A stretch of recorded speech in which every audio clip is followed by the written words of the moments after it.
The Lives of the Saints by Father Alban, Butler. July 23rd. Blessed Joan of Orvieto, Virgin. Joanna was a peasant girl from Carniola. In Orvieto she is still called Vanna, as her relatives did.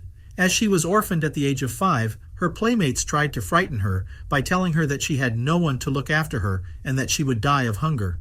But the girl replied without being intimidated, "I have a better father than yours."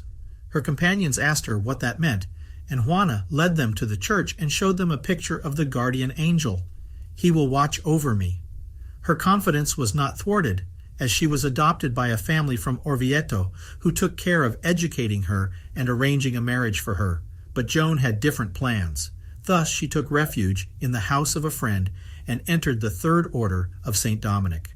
From that moment on, she devoted herself entirely to the service of God and the poor. According to tradition, Joan was particularly kind to those who bothered her and did penance for them.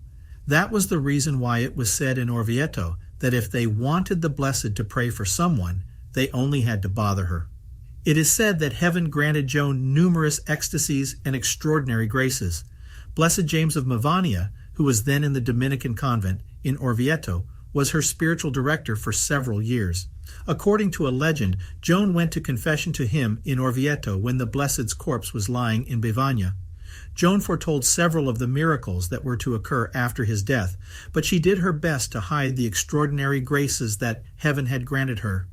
What she could not hide in any way was her detachment from the world, her humility, and her meekness. The Blessed always professed particular devotion to the angels. She died assisted by them on July 23, 1306. Her cult was approved in 1754.